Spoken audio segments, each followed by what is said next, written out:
Hello and welcome to the Fantasy Flyer. My name is Derek Wright. With me, as always, is Taylor Plimpton. Taylor, how you doing? Feeling okay. It was an interesting first week. My team, the New England Patriots, were horrendous, which we kind of talked about how I didn't know how their offensive plan would work with two different people making the calls there. But what a crazy first week. Not, my Cowboys didn't play any better, so you and me are off to the same. We're doing well. Dynasty-wise, you're doing a lot better than me. You got a win. I took an L. I took an L versus our reigning champion, but that's football. It's a result-based game, and the results were very bad on my end. I It's all mean, right. We can. JT really helped that trade. I'm basically all in now for trying to win it this season. Yeah, well, you got to start somewhere. Yeah. But we had a wild weekend of football on the field. There's some fantasy consequences, some fantasy repercussions, some fantasy flyers. If it's the show theme that have come from this week, and as usual, this is where it starts to pick up. We've seen the first game, we know it's coming, and now we just got to break it into the fantasy world, and we got to move forward into week two. So we'll start off with some news and notes. Taylor, why don't you take it away for the news notes injury section, and we'll get it flying today. Sure. Yeah, we saw Damian Williams leave with rib soreness, so he's questionable. Something to keep an eye on. Obviously impacted Cordell Patterson positively. Hmm. Elijah Mitchell, MCL, he is out for about 2 months, so we'll talk about that in terms of who to target there. T. Higgins, concussion. Thing about concussions is they are non-linear, so There's no timetable. yeah, exactly. I could say on average they'll be back in 7 days, but it may not be that the case for him. So we'll have to keep an eye on that. TJ Watt, torn pec. Looks like he's headed to the IR and probably out about 6 weeks. Najee Harris, foot, I believe it was his ankle. But he's expected to be good for Sunday, so that's good news. Good news for fantasy Um, owners. yeah, Mac Jones had some back issues, looked like back spasms. Not really a lot of information on how that's going to play out, but something to keep an eye on. Not that you really want much of the New England offense. Um, Well, some Harrison, fantasy owner somewhere is going to have to take a shot on him. yeah, So exactly. I mean, people drafted Damian Harris or Ramondre Stevens, maybe Devontae Parker. So, um, Harrison Butker, ankle. That's rough for a kicker. Says he's questionable. He was carted off. I'm not really. I mean, I don't know. I'm not hopeful. Uh, that's a bad way to put it. I don't see him coming back this week, but we'll see. Um, Wandale Robinson, knee, questionable day to day. Keenan Allen, this is a big one. Hamstring. He's also questionable. They play Thursday night. It's probably not. Uh, he's probably not going to be in. yeah. So some implications there, especially for the waiver wire. Chris Godwin, obviously coming back from the ACL, having hamstring issues, which is common. There's like some stat that a high percentage of people who had ACL torn have hamstring issues. As someone who tore my ACL, they used part of my hamstring to replace my ACL. So I would imagine that might be part of it, but who knows if that is the way they do all these surgeries. But Inconclusive, but yeah, possible. so Sunday's game is up in the air for Godwin, but I would imagine they want to rest him and make sure he's good for the rest of the season. This is only week 2, so keep an eye on that.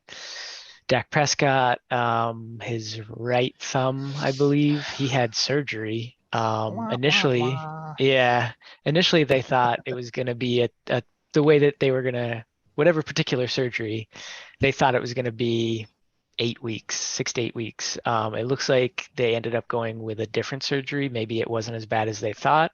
And now they're saying maybe 3 to 4 weeks, and they might not even put him on IR, hoping that he can come back sooner. So that's actually as Awesome. far as things go, that's pretty good. And then another sort of irrelevant New England news: Ty Montgomery knee placed on IR, out at least 4 weeks. I guess the positive there for fantasy is that you're going to see more Ramondre, more Damian Harris.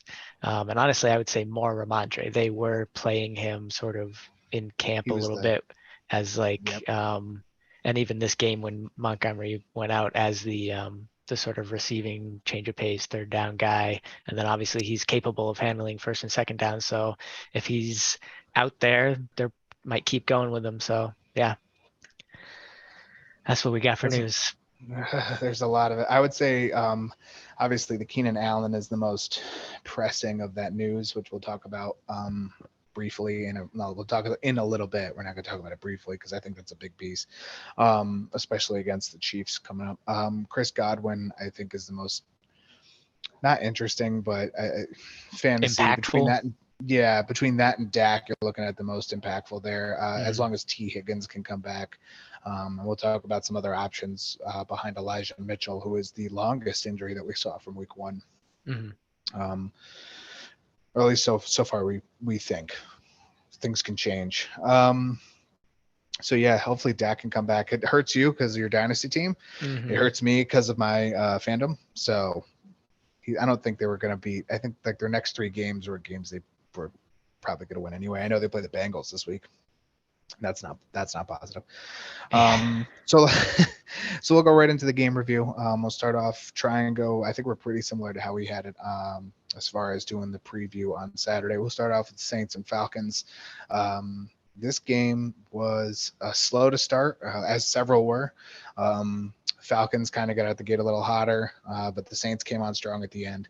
Jameis Winston, 23 for 34, 269 yards. Jarvis Landry with the fantasy play and the regular football plays of the day, 7 catches, 114 yards. Olave was 3 for 41, 3 catches, 41 yards in his debut. The big winner was for me, Michael Thomas, 2 touchdowns I wrote 5 catches. I think he actually had 6, but he had like 57 yards, and it almost all came in the fourth quarter, which is when they needed it. So good to see Michael Thomas kind of come back and return to his 2019 ways.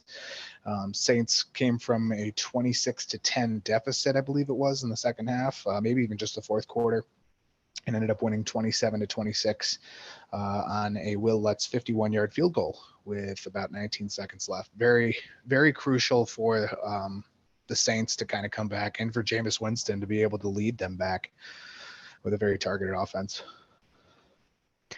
Yeah.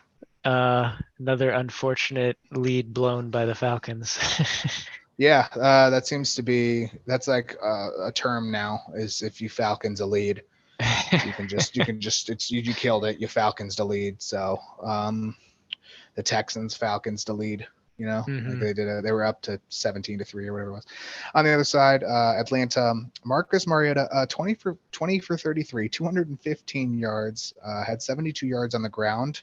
Also had a rushing touchdown. I would say effective. I watched chunks of this game. His passing was pretty accurate. I would like to see a little bit more out of Kyle Pitts. 2 catches, 19 yards, a ghost. I don't know if maybe that's where they stuck, maybe to Mario Davis or somebody to watch him. I didn't see that side of that much of it on the, what I watched. But he definitely needs a little bit more to be a tight end, top 5 tight end that we probably would expect of him in this year after last year in any way. Right. Drake London, 5 for 74. Cordell Patterson had the rushing touchdown, and like you said earlier, he picked up when Damian Williams went down. So Falcons, once again, it's the defense couldn't stop the Saints once it got rolling, and it did get rolling there at the end of the second half. So any thoughts from you?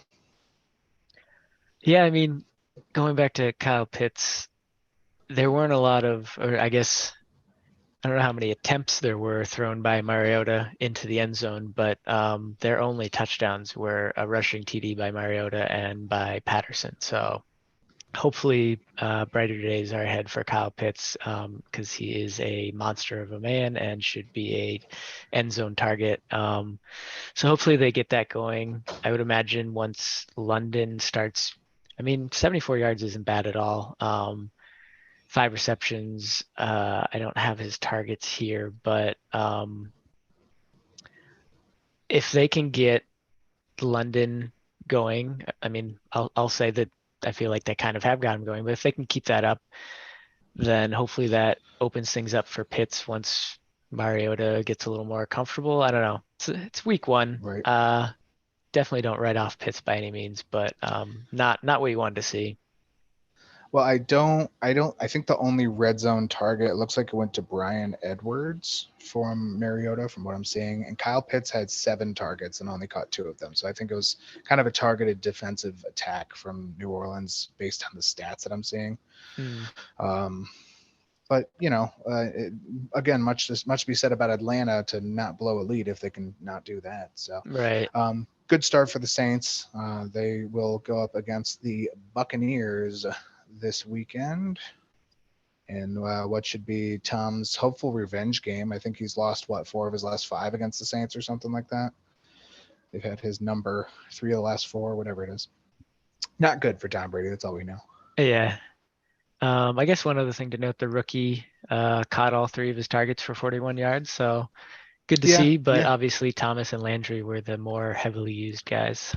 Yeah, there was a pass that it was in the 4th quarter while they were, I think it was one of the drives ended in a Thomas touchdown.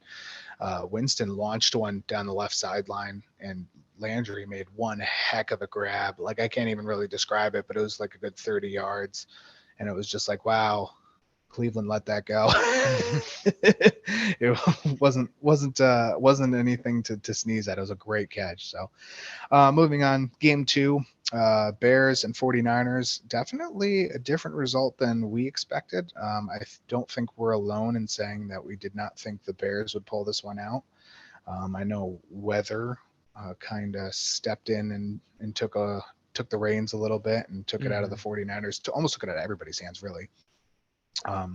San Francisco ends up losing this game 19-10 to the Bears, despite like we were talking about earlier in the pre-show meeting. It's amazing how you can have more yards and hold the time of possession, do all the things right, and then you just don't convert in the red zone, and you end up losing by over a possession, so over a touchdown. So it's kind of insane because the 49ers did that.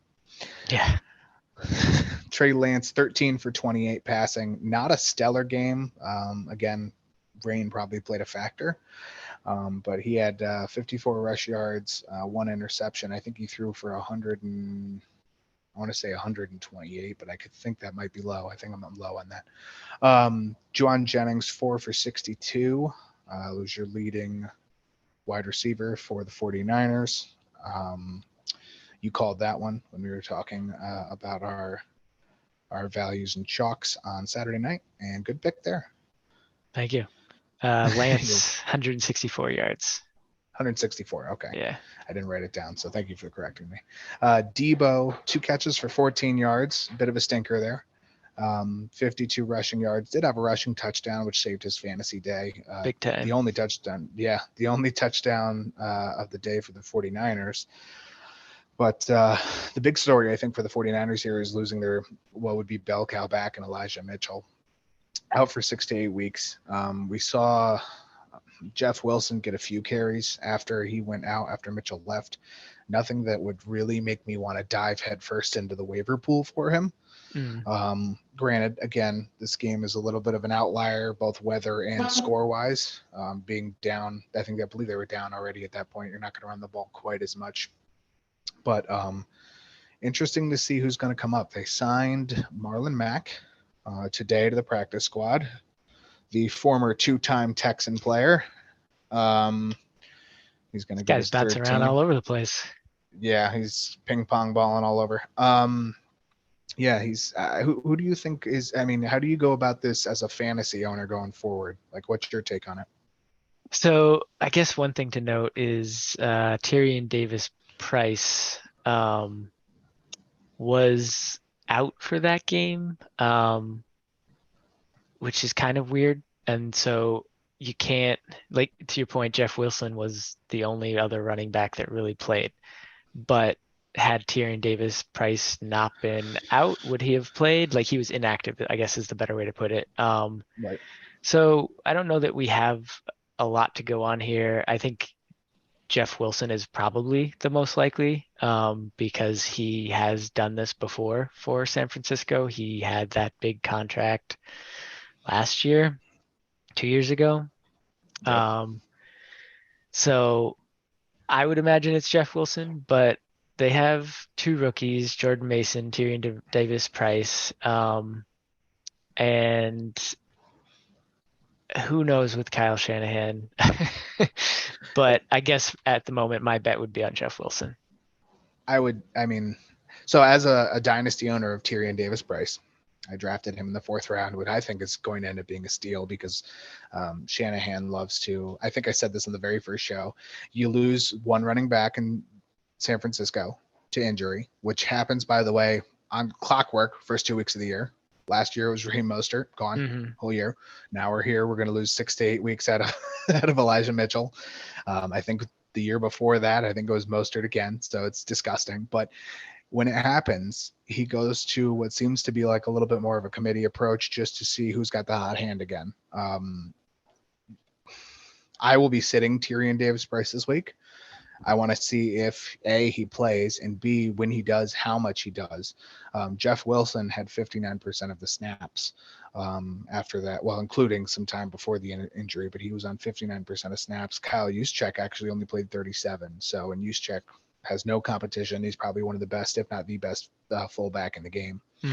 So, a little bit of a take on that for you. I wouldn't go out of my way for Jeff Wilson, but if you are starving for running backs, you can throw a dart at it. Chicago on the other side, Fields 8 for 17, 121 yards, 2 touchdowns. Not a great completion percentage, but he was effective. He didn't turn the ball over on interception, at least. Khalil Herbert, 45 yards rushing, actually led the rushing room. Dante Pettis and Equanimeous St. Brown, the 2 Chicago players we banned from our fantasy lineups, both scored touchdowns. So nothing like a little bit of football karma there for us. It's all right. They also had 5 first down from penalties. The big difference, penalties, San Francisco, or another big difference, penalties. San Francisco had 12 for 99 yards, and that gave 5 first downs to Chicago at different times, which is just, you're not going to win a football game that way. Yeah. So any other notes from this game that you want to point out? I mean, the crazy thing is Pettis had 1 target. That was his touchdown. Equanimeous St. Brown. 51 yards. Yeah. 50. That is notable, but Equanimeous St. Brown, 3 targets, only caught the 1, which was the touchdown, 18 yards. So like, they're and I mean, to call out some of the other players, Pringle 2 targets, and Mooney 3 targets. Like, there wasn't anybody that they were targeting heavily. Again, weather a factor. They definitely focused more on the run game, and Fields himself ran 11 times. So I'm kind of throwing a lot out from this game. I'm not reading too much into it because of the weather, but the Lance stuff is a little concerning, but I'm hoping outside of weather, he does a little bit better. It was promising to see that he also, like, Fields had 11 attempts. Lance had 13 rushing attempts. So that's always a nice thing. It's sort of like the fantasy gold mine when you have a rushing quarterback. Yeah. Yeah. It's again, I went in and I said this on Saturday. This was, in my opinion, a little bit of a throwaway game. Didn't look at the weather, so that's fair. But I think Trey Lance can bounce back in almost any matchup where it's not going to be, not going to be anything close to what it was this past Sunday. Poor Cole Kmet, just to point him out, 1 target, no catches, stinker there. So I'm again not going to point out a name from anyone at the Dynasty, but Cole Kmet not feasting. Yeah. So just want to slide that in there. Also, shout out to my rookie safety who recovered a fumble and had a tackle for loss, Mr. Jaquan Brisker, aka the Brisker Biscuit. I want to shout out to the old rookie there. Moving on to our third game, Steelers and Bengals. Another game where one team got off to a stinky poo-poo start, and it turned into one hell of a barn burner. You want to take this one? Yeah, I mean, Where do you start? yeah. On the Steelers side of things, I really don't even like. I don't know if they deserved to win this game, but they definitely came back and really fought. Trubisky's stat line, not great.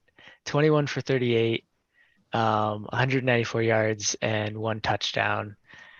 That is not like that's basically 50% completion rate. Not what you want to see there. On the bright side, no interceptions, so you gotta Plus like side. that. Kenny Pickett can wait just a minute. Yeah, for real. And then I mean Claypool, 4 for 18, 36 rushing yards. That's interesting usage there. Deontay Johnson, 7 for 55. Sorry, do you want to say something there? No, go ahead. The whole team, this whole breakdown for Steelers is just keep going because it's interesting to me how this game unfolded and how the scoring worked. So yeah. What else we got here? We talked about the TJ Watt unfortunate injury.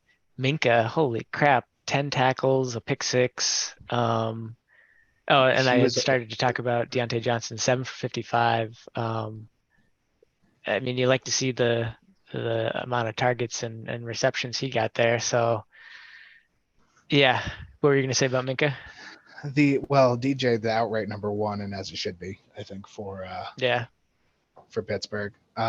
Whoever's throwing the ball to him, Minka had he was basically assigned. It seemed like, from what I saw, it seemed like he was assigned to the side of the field where Jamar Chase was, and it worked out for the first quarter and a half. I mean, that's when he got the pick six. That's when he really got Pittsburgh rolling with the defense. Mm-hmm. And then they started doing something else with Jamar Chase, and I mean, Chase ended up. We'll talk about him momentarily, but Chase ended up with a hot stat line.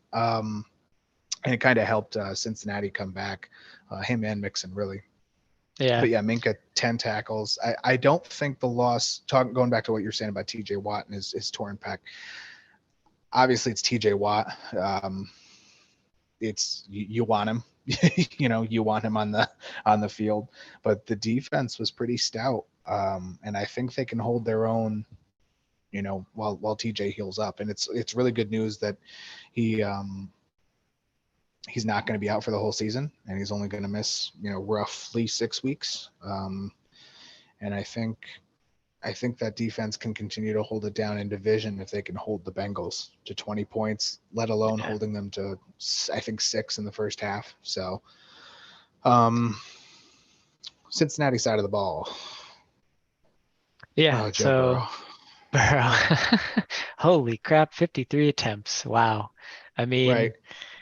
That's great from a fantasy perspective. You want to see a lot of throwing there, but 4 interceptions. Not good for fantasy. Yeah, not great for fantasy. And he only completed 33 of those 53 attempts, so also not ideal. But 338 yards. If you're playing DraftKings, I think that's a bonus thing right there for over 300 yards. 2 touchdowns, so that's pretty good. But you gotta reel in those interceptions. If those interceptions don't happen, this is a very solid outing for him. I mean, the completion percentage you would want to be better, but a little higher. Yeah, but 2 touchdowns, over 300 yards. That right there is great. Mixon, 82 rushing yards and 7 catches for 63 yards. That's pretty awesome usage. No touchdown, which I mean, unfortunate, but you still got a decent amount of points just from that usage. Jamar Chase was Jamar Chase. Holy crap. 129 yards, 16 targets. He caught 10 of them and got a touchdown. So that was The very awesome. clutch, game tying, overtime causing touchdown. Yeah.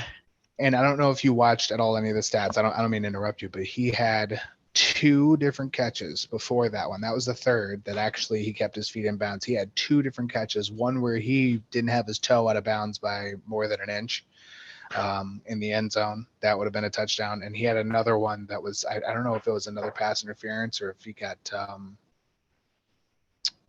or if he was out of bounds on that one too. But he had 2 other catches that would have been touchdowns as well when things started to heat up for them. So it's Jamar Chase. Like, we'll talk about in a little bit. We'll talk about the other 2 wide receivers who actually outpaced Jamar Chase. Still crazy. So Yeah. I mean, continue. I'm sorry. No. T. Higgins obviously left with a concussion. I don't know exactly when that happened, so I don't know how much that played into.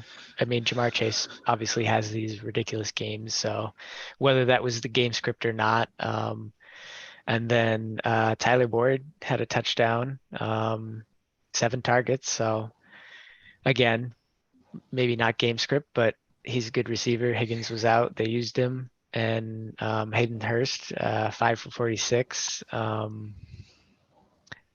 That I want to. Go Yeah, ahead. that is. So I sold low. I listened to some folks when they said you can't trust. Now again, this is 1 week. I'm going to take my medicine when I eat these words on week 3, but he was. I don't even know how to form a sentence because I'm so frustrated. I sold Hayden Hurst, I think, low. And everybody said, well, it's a high-powered offense. There's Jamar Chase. There's T. Higgins. Joe Mixon's probably going to have some receptions. All of those things happened, and he still had 5 for 46. And for a tight end in our league, in a dynasty league, obviously you're not interested on your DraftKings. You're probably not interested unless you're super strapped on your 10 or your 12 team ESPN or Yahoo or whatever else. But in our dynasty league, where he is a mere $9, 5 for 46 is, if he can keep that up, that's what you look for in a solid tight end. I mean, And tight I'm ends are very such a crapshoot anyways. I would say that he may be somebody you want to go after in all leagues if he can keep this up. So yeah, definitely worth looking at. I mean, he had 8 targets, it says here, so caught 5 of them. I mean, 8 targets alone is solid for most receivers. But yeah, I mean,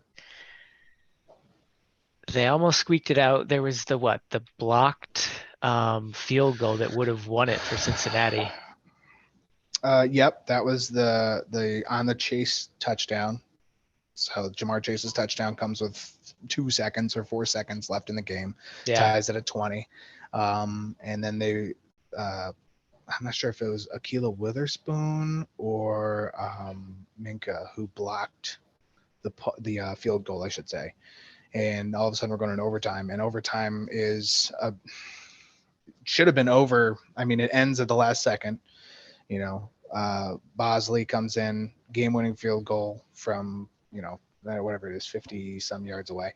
But I think there was 2 missed kicks before that. I think Bosley missed one off the upright at the beginning of overtime or somewhere near that, and then there was another one that was blocked. Evan McPherson either got blocked or he missed it horribly. I can't remember which one it was. There were so many missed kicks. It just shows how in real football, maybe not in our fantasy teams, but in real football, your special teams is so crucial. You cannot, you have to hold when they snap. You can't let you can't let anybody off the edge to come and block. And it happened so many times where there's just missed kicks. One of the kicks, the laces were towards the kicker, and I think that influenced the kick left. And you can't do that kind of stuff. I know it's week 1, and these are things that teams will work on, and you don't condemn them for it now, unless you're the Indianapolis Colts. We'll talk about that. but other so much that has to be done for those special teams, because this, before the game-winning kick at the end of overtime, the game should have been over for each team. Right. So Yeah. that I very mean, easily could have ended in a tie. yeah. Well, so remind me, if they tie going into OT, does that count as a tie or? If they tie after OT. So the Colts Texans Okay. game that we'll talk about, that one went all the way through overtime. Nobody scored anything, and that game Right. Right. was a tie. So Yeah. Okay. I was thinking hockey for some reason. Anyways. it's all right. It's all right. Be a little Um, Canadian there. Don't know what you're doing a boot. yeah. But I Shout mean, out to yeah, hockey.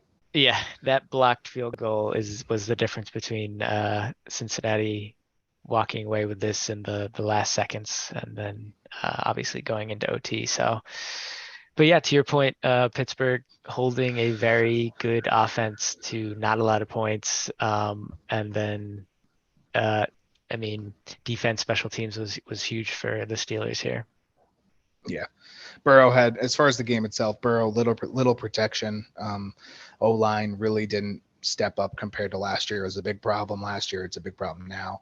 I think that influenced some of his interceptions. So we'll see better games from Burrow. I wouldn't, if I'm a fantasy owner of him, I'm not sweating this one too much. No. Moving on, Eagles and Lions. I think the highest scoring game, if not the second highest scoring, one of the two, of the weekend. Philadelphia came out slow. Lions had a lead 7-0 after one quarter, and the Eagles slowly chipped it away. Had a little bit of help from Goff with an interception, and were able to take advantage of the of deferring the kickoff. But Jalen Hurts, 18 for 32, 243 yards, 90 yards rushing, and one touchdown. Very accurate. If you watched any of the game, I think a lot of his throws were more accurate, especially a couple deep throws. He had one to Goddard, I think it was, and another one to AJ Brown. There were some mailbox throws that he had to throw it, and he did it. So it's good to see Hurts improving in that way. Miles Sanders, 96 yards on the ground, one touchdown rushing, had a couple of receptions. I think it was 2 for 14, maybe. 2 for 9. 2 for 9. I'm in the ballpark. Solid fantasy. If you picked him up at 5,400, he was my value for this game. He definitely did his part, as did Boston Scott and Kenny Gainwell. Both had rushing touchdowns. 4 rushing touchdowns for the Eagles. Very impressive. Yeah. AJ Brown, 10 catches, 155 yards. Hey, Jamar Chase, hold my beer. Impressive. I mean, and no, you don't get the touchdown targets, the end zone targets, but it's still, like, as a fantasy owner, can you be disappointed with 25.5 points from AJ Brown? No, I mean, yeah, 13 targets, 155 yards is insane. Very nuts. Jared Goff on the other side of the ball, 21 for 37, 215 yards, 2 touchdowns, 1 interception. Also looked like he was a much improved thrower. Accuracy wasn't as much of a concern. I know 21 for 37 doesn't scream home run hits, but he had the defense was actually, I mean, it was pretty good. Hawkinson had a couple swatted away. CJ Gardner-Johnson played he played really well. Let's just say that. Avonte Maddox also was very good in coverage, especially zone coverage from what I saw. DeAndre Swift, 144 yards, 1 touchdown rushing, 3 catches for 31 yards, absolute stud numbers.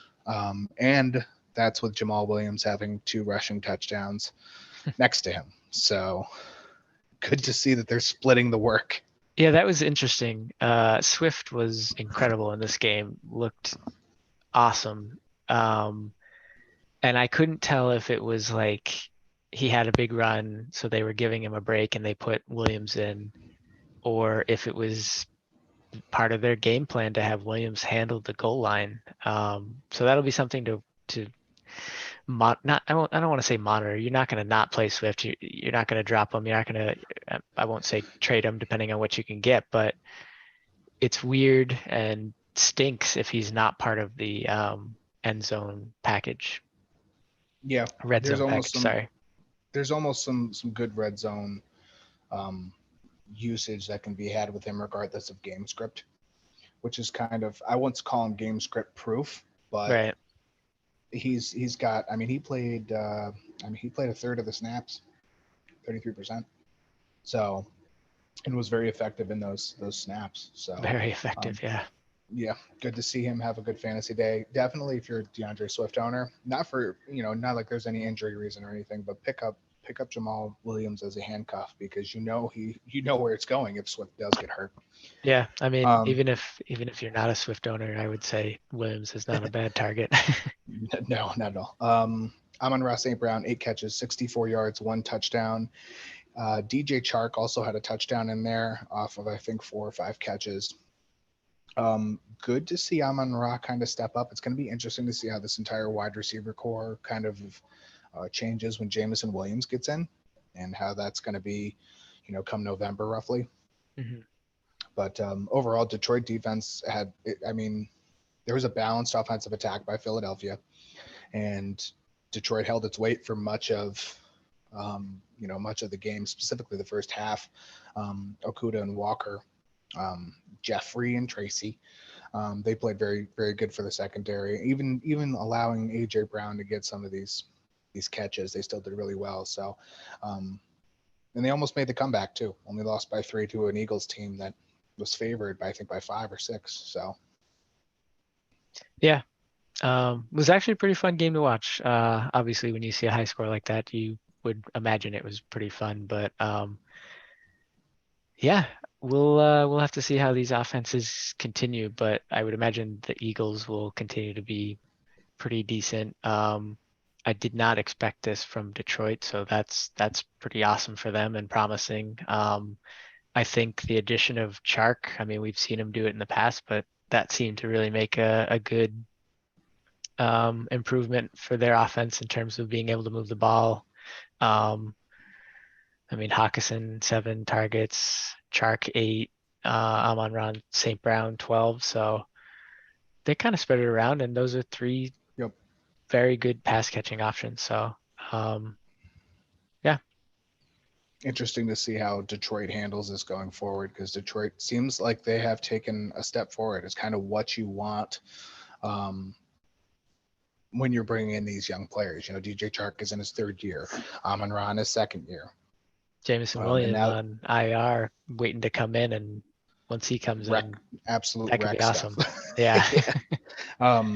Lions will play the Commanders Sunday at 1 o'clock.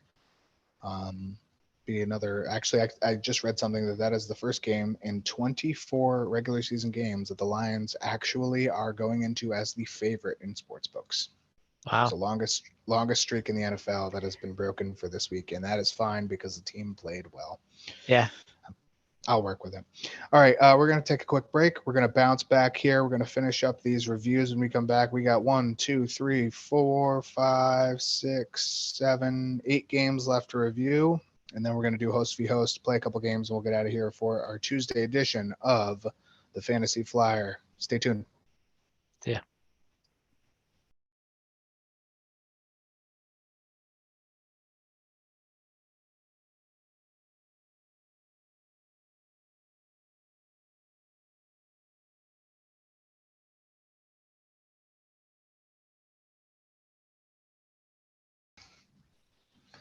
And welcome back to the Fantasy Flyer. Going to continue on with our review of the Week 1 games. We're going to pick up right where we left off.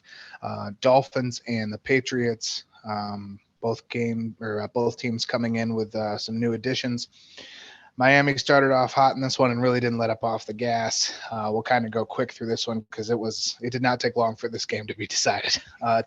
23 for 33, 270 yards, only 1 passing touchdown. But that went to Jalen Waddle, who was 4 for 69. Tyreek Hill, not quiet, 8 catches, 94 yards. Most of the Dolphin offense was in the air, as they only had 65 rushing yards amidst 7 players who rushed. Most of that being, of course, between Raheem Mostert and Chase Edmonds. On the other side, New England, Mac Jones, 21 for 30, fairly efficient in the air, 213 yards, 1 touchdown, did have 1 interception, which I believe was returned for a pick 6, if I'm not mistaken. Damian Harris, 48 yards rushing on the ground. Ramondre Stevenson also had a good chunk of yards. I want to say he had 56. Maybe I'm wrong. I could be wrong. Jacoby Myers, 4 catches for 55 yards. The offense in general, however, kind of seems slouchy. I know Jonnu Smith had 3 catches. I'm trying to think if there's any. I didn't write anything else down for these. It really wasn't a whole heck of a lot to go about this game. No. Very slow. Very slow for a game that had big AFC East implications. Words are hard. Taylor, anything you want to add to that one? Yeah, I mean, Henry and Jonnu basically used the same in terms of targets, receptions, yardage. Yeah, Damian Harris ended up with 48 rushing yards and 10 receiving yards. So in terms of attempts, he and Ramondre, very, very similar usage. Damian was a little more efficient with his rushing, but Ty Montgomery going out, like we talked about before, seems like this is going to be pretty 50-50, and I think maybe Stevenson might have more upside going forward. But to your point, the wide receiving, the receiving aspect of their game was pretty crappy. Myers had the most targets with 6, and Aguilar second with 5, but they had like a total of, I don't know, 15 catches. It was just not what you wanted to see there. But Miami, I mean, Tyreek Hill fit in very nicely. 12 targets, 8 catches, like he said, 94 yards. Waddle, not quite what we expected, but the touchdown was nice to see. 69 yards, not bad, but only 5 targets. So we'll 69, cool. we'll have to see how that continues to play out. Obviously, Tyreek Hill, the alpha as he was in Kansas City. Yeah. So, but you almost didn't expect, you almost wanted to see 1A, 1B here. Yeah. So that's a little unfortunate for Waddle, but maybe that's not the case moving forward. Yeah, well, you like to see it kind of mirror that Evans Godwin we kind of refer to as 1A, 1B out of Tampa Bay. But yeah, only week 1. And I think I only caught Tua underthrowing Tyreek Hill once, which is nice. So yeah, you do like to see that from Tua. There was questions about whether that aspect of his game was going to be there and actually work with Tyreek Hill and his speed. So that's promising for Miami. Good to see. To another AFC East, we'll say team contenders, probably a stretch. Ravens and the Jets. Ravens end up taking this game 24 to the Jets 9. Lamar Jackson, 17 for 30, 213 yards, 3 touchdowns, 1 interception. All 3 of his touchdowns were over 20 yards. Very important to show that he can still throw the ball. Kenyon Drake, 31 yards rushing. Devin Duvernay, 4 catches, 54 yards, 2 touchdowns. Rashad Bateman, 2 catches, 59 yards, 1 touchdown. Mark Andrews, 5 catches for 52 yards. It seemed like if they weren't running the ball, they were chucking it quite a ways. Mm-hmm. And again, I think this is I brought it up on Saturday. I think if the Ravens aren't going to sign him to that deal that he wants, he's got to go out and show both sides of his game. You got to be able to run the ball, and you got to be able to throw the ball, which has been the question mark for some against his repertoire. And it's good to see that he comes out and he throws 213 yards on 17 catches. I mean, you're looking at 10.5 to 11 per catch, so that's a good average, I'd say. Yeah, I mean, you definitely, I would like to see more rushing yardage. The attempts, 6 attempts, that's not terrible. Obviously, again, if you want to go for that you want to get him in that gold mine fantasy territory of rushing and throwing. Maybe some more attempts would be nice, but definitely the yardage, not quite what we wanted there. But I think one of the interesting things here, so obviously Gus Edwards, J.K. Dobbins are recovering from their injuries. Kenyon Drake was the leading rusher for Baltimore with 11 attempts and 31 yards. Justice Hill didn't really do anything on his 2 attempts. And Mike Davis, he had 2 attempts for 11 yards, so 5.5 a carry is pretty decent. But I myself thought Davis might be the one that gets the usage, but so interesting to see Kenyon Drake sort of being the main runner there. So even Davis had his time in Atlanta last year, but Kenyon Drake was consistently more, maybe not productive, but he always saw some playing time in Las Vegas. So I'm probably not as surprised as you. You knew it was going to be one of those two.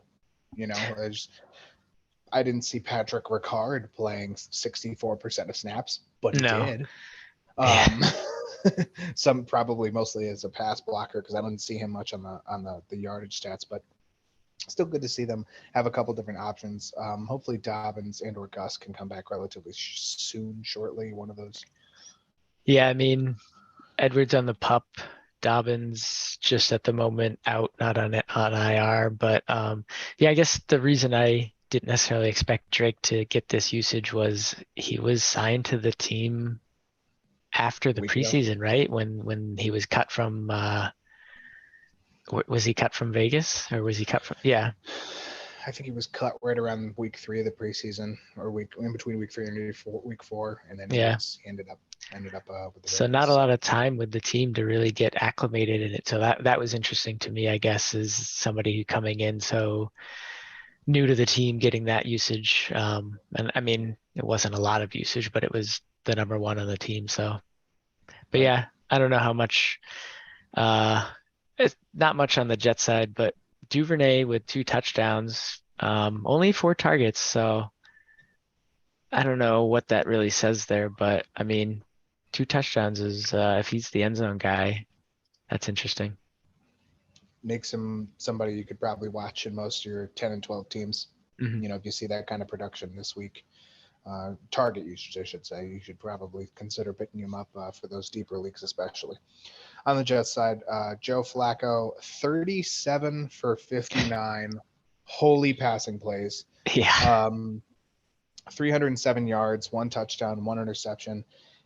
If you had told me that was the stat line on Friday or Saturday last week, I don't think I would have shied away from picking him up in a 10 or 12 team if I actually needed him.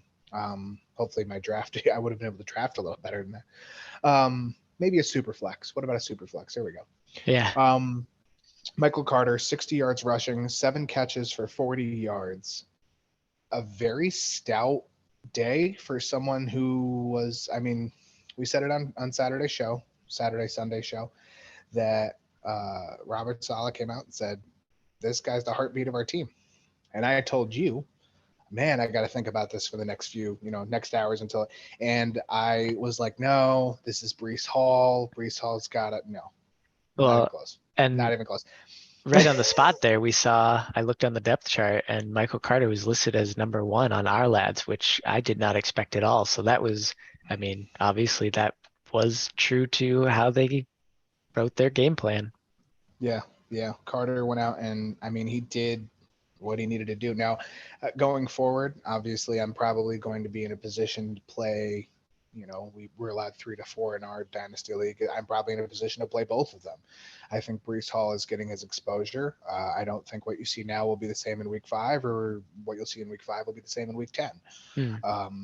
And Michael Carter may slowly get phased into a 2 role or even a split role, but it's impressive to see that Carter can come out and command that type of attention. For sure. Corey Davis, 6 catches, 77 yards. Tyler Conklin had the only touchdown for the Jets. And Flacco will reportedly start week 2. No other comments for me. Jets need to pick up. There's the rookies, or the rookie Garrett Wilson, Elijah Moore. Nothing really to write home about, in my opinion. Yeah. Anything else from you on this game? I guess the only thing I would note there is 8 targets for Garrett Wilson, 7 targets for Elijah Moore. I mean, they threw the ball a ton, so maybe you don't read into it too much, but 7 and 8 targets is that's not bad at all. Corey Davis with the most targets, 9, also the most yards and catches. So it still seems like Corey Davis is the number one, which I didn't necessarily expect. I thought Elijah Moore was awesome when he played last year. I thought he might take the step forward and be the number one, but you have a difference here of Joe Flacco versus Zach Wilson. Yeah. So if once Zach Wilson comes back, we may see a Do you- completely different usage of these players. Do you have the targets in front of you? Yeah, for How many targets does Michael Carter have? Because he actually had the most catches out of everybody. He had 7 for 40. he had 9 targets. 9 targets. Damn. He had roughly an eighth of the targets by himself. Although actually, Brees had 10 targets and caught 6. Huh. Yeah. Okay. And again, that just kind of points. I think Brees had, I want to say 12 fantasy points or 14 fantasy points. His rushing game lacked compared to Michael's, but all the more reason why I say going this week, I think it's time to just play both of them and see who somebody's going to do something. One of them's going to do something. I don't know. But yeah, to move on from that game, Ravens played better. We kind of saw that's the one we definitely got right. We knew that was going to happen. Commanders It's and easy Jaguars, to bet against the Jets. of late. With Yeah. Zach Wilson, I might not have been so hasty. Mm. Commanders and Jaguars, another game that I thought was going to be a bit of a bore to watch, and there was a little bit more entertainment than I gave it credit for. So I'll take the egg off my face on that one. Jacksonville, Trevor Lawrence, 24 for 42, 275 yards, had a touchdown. James Robinson was the lead back, which is saying something. Everybody I'm thinking the same thing with Michael Carter versus Brees Hall as I am with Travis Etienne and James Robinson. Wait until, week 5 is going to be different from now. Week 10 different from week 5. Just give it time. He had 66 rushing yards, 1 touchdown, had a couple different catches. I think Travis had a little bit more on receiving yards. I don't have it written down.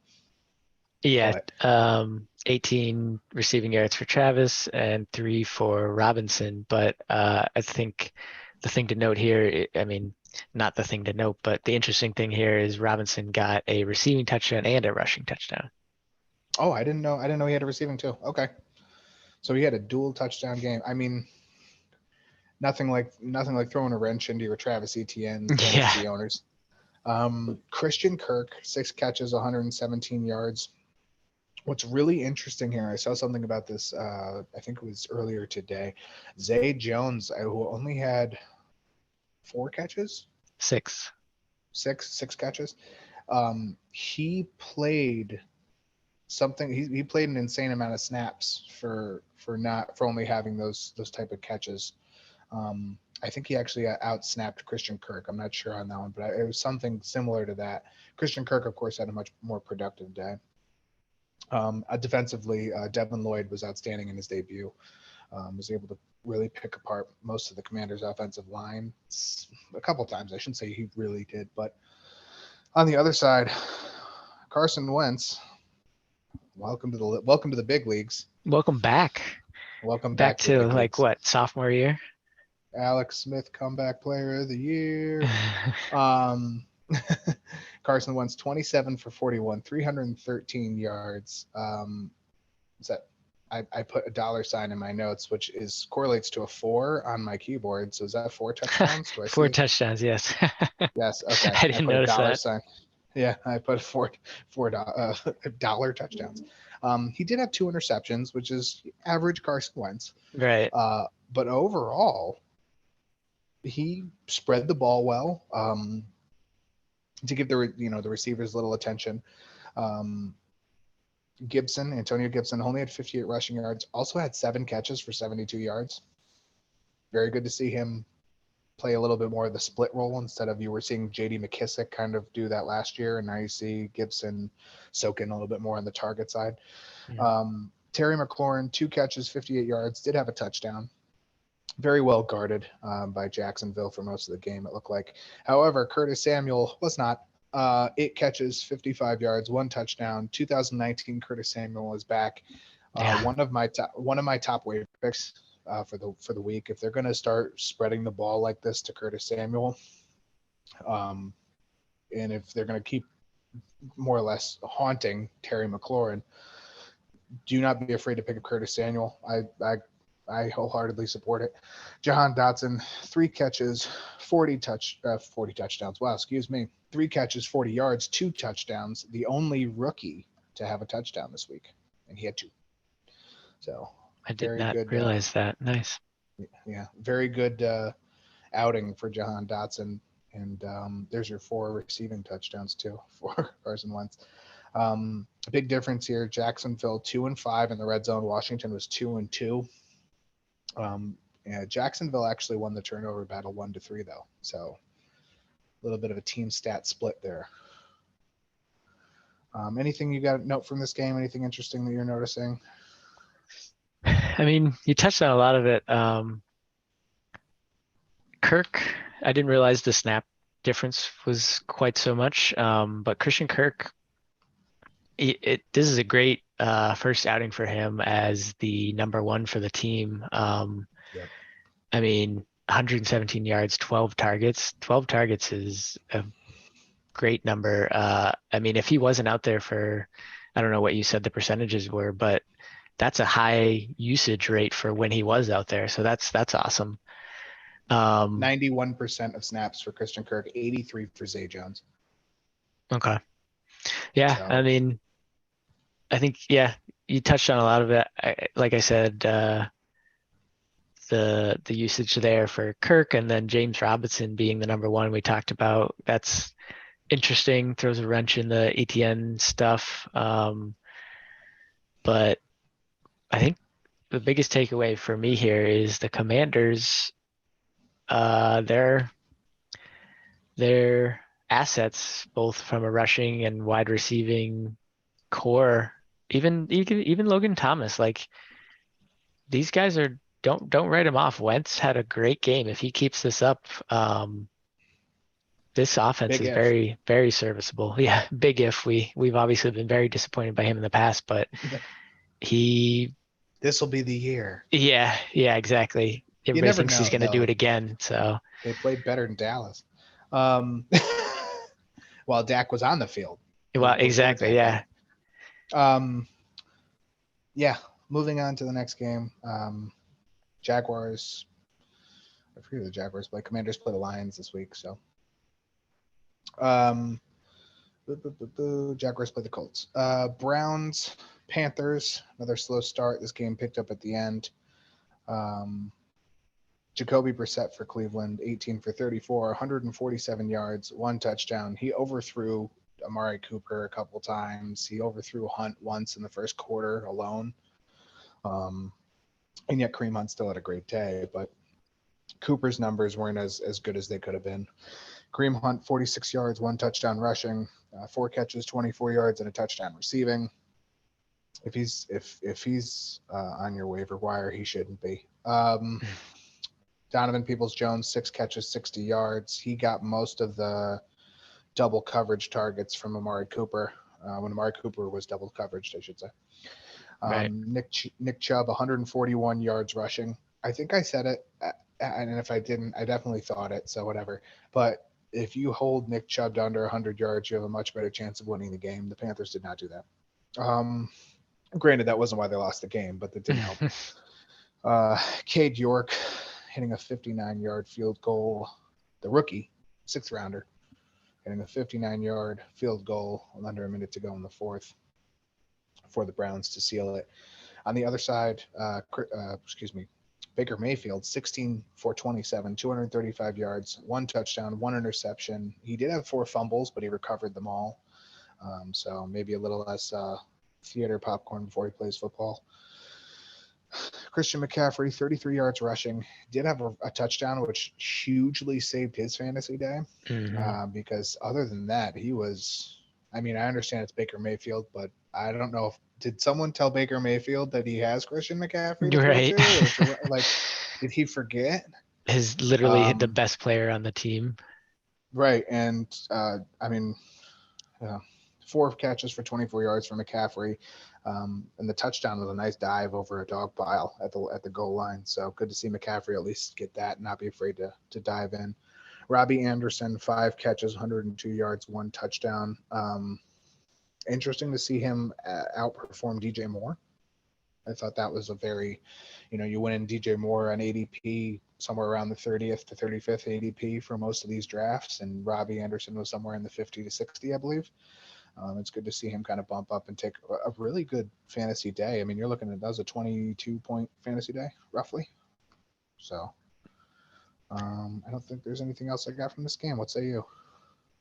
Yeah, definitely interesting, the Robbie Anderson versus DJ Moore usage. Again, was Baker not told that he has DJ Moore, who has quietly put together 3,000-yard seasons? Like, if this guy had more touchdowns the past couple of seasons, he would be much more hyped and on people's radar than he currently is. I mean, Robbie Anderson has done this before. I think Yep. beginning of last season was a very similar situation with Darnold and him. I know that the Panthers like Anderson and they want him to be a part of their game plan. So I don't think that from that aspect that this is something that won't continue, but I don't know. I didn't actually look closely to see if like Moore was heavily guarded, if that's why this happened. But you definitely want to see more usage of Moore and Christian McCaffrey, because those guys are going to be the difference makers for the Panthers. So not really sure what was going on there. But on the other side of the ball, Donovan Peoples-Jones, you've heard rumblings in the past of him like really doing well in practice, camp, whatever. 11 targets. That's pretty solid. So, I mean, it's Brissett, so I don't really know. Like, to your point, Amari was covered pretty heavily. Yeah. I don't know how much you read into that, but if he's obviously capable when Amari's covered, so can't hurt to snag him if you have the room and you're not dropping anybody of value. Yeah. That's all in all.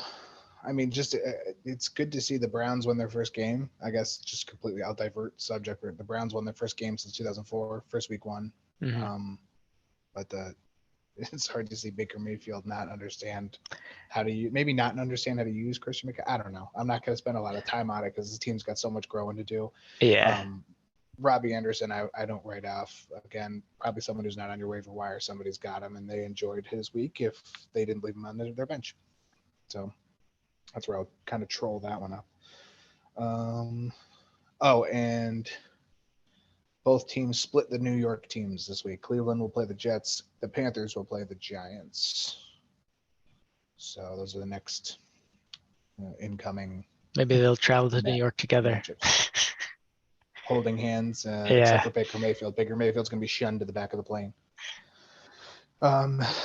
Next game, Texans and Colts. I'll just start off by saying the Colts didn't look like a football team in the first 2 quarters. Even Jonathan Taylor, who I believe has his name on the NRG building in Houston, just for how much he's owned the Texans recently. He didn't even play like himself until like 3rd quarter.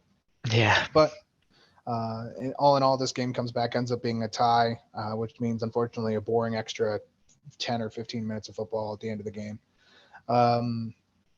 For Indianapolis, Matt Ryan, 32 for 50, 352 yards, a touchdown, and an interception. All in all, solid game, I'd say, from him. Michael Pittman, 9 catches, 121 yards. He had that receiving touchdown on the other end of Matt Ryan. Jonathan Taylor came alive in the second half, 161 yards, rushing touchdown, average against Houston, average. 4 catches for 14 yards for a total of 175 yards from scrimmage. If you see, not if, because you will see, when these two play each other down the road, Jonathan Taylor should probably just be a lock. If my math is correct, he is up to 623 yards and 7 touchdowns in his last 5 games. So Against the Texans. Against the Texans, yes. Defensively, Kwity Paye had 2 sacks in overtime, which kind of helped this game stay scoreless there and helped this become a tie. The second-year defensive end had 7 tackles.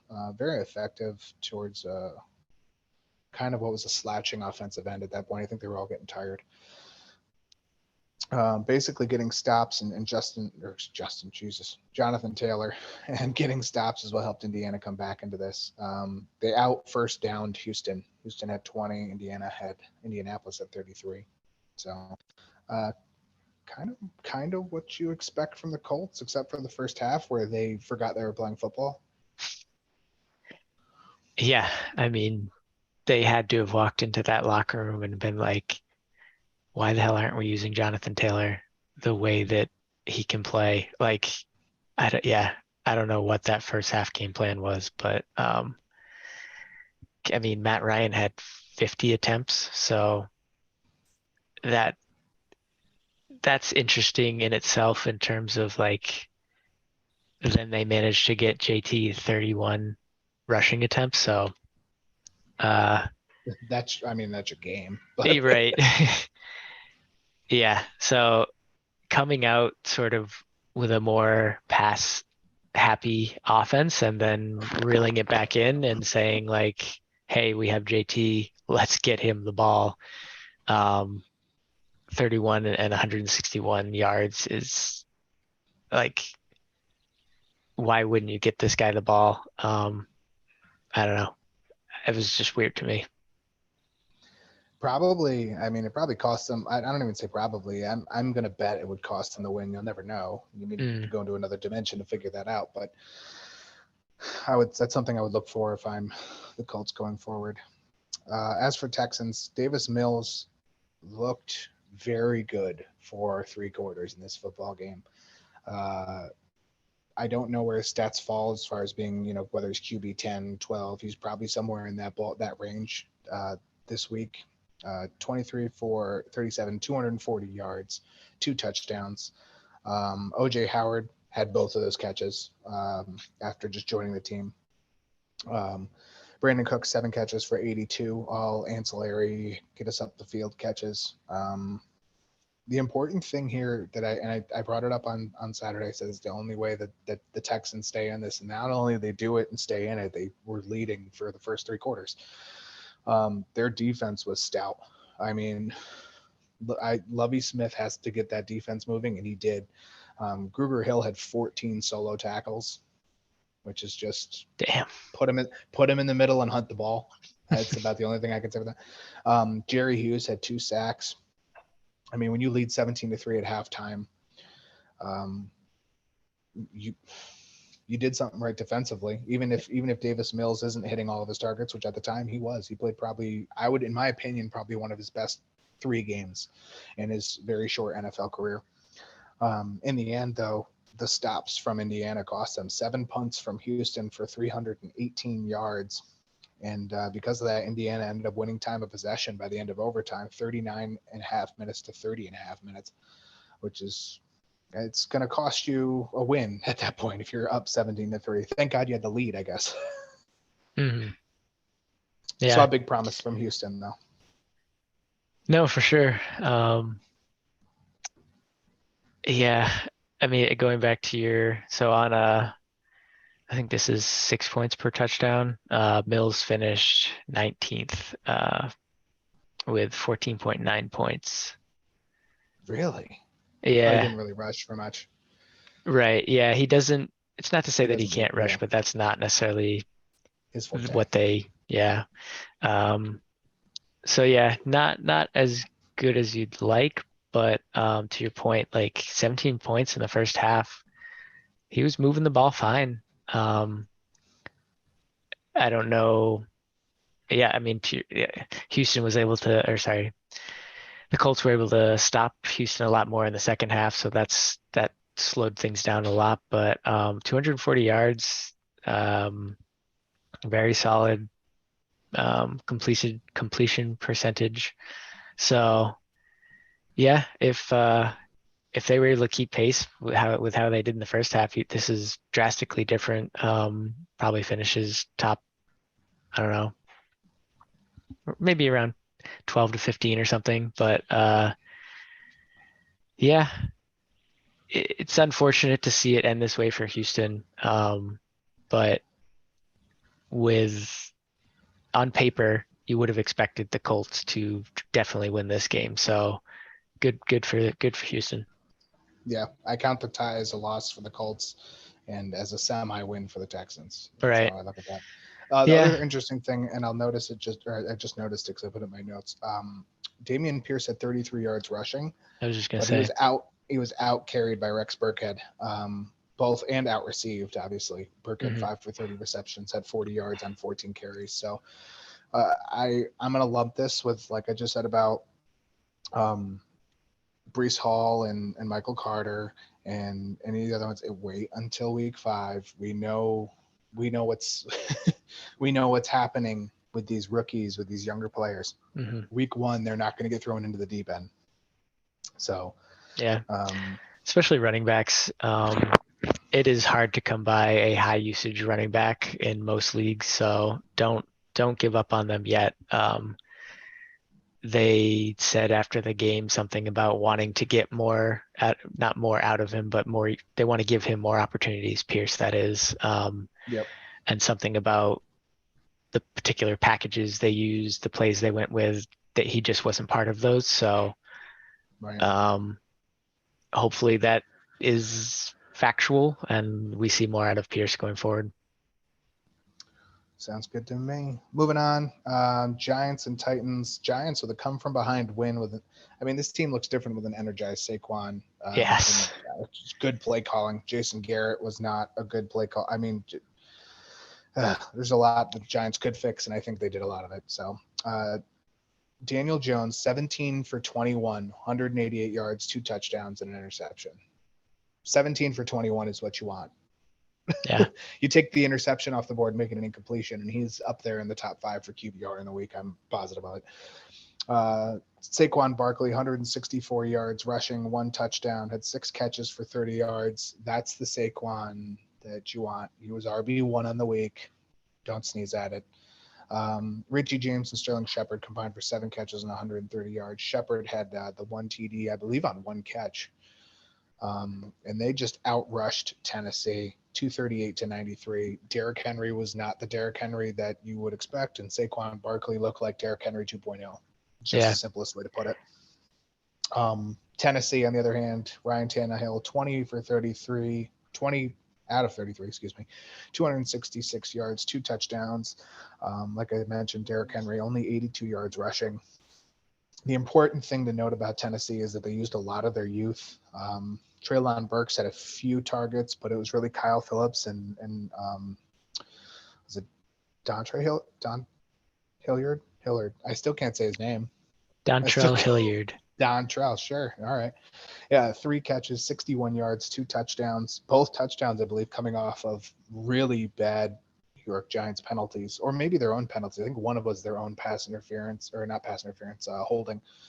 And they backed up 10 yards and then threw like a 30-yarder to Hilliard, and it was a touchdown. So, end of the game, Tennessee just didn't really convert, which I think more or less boils down to the rookie.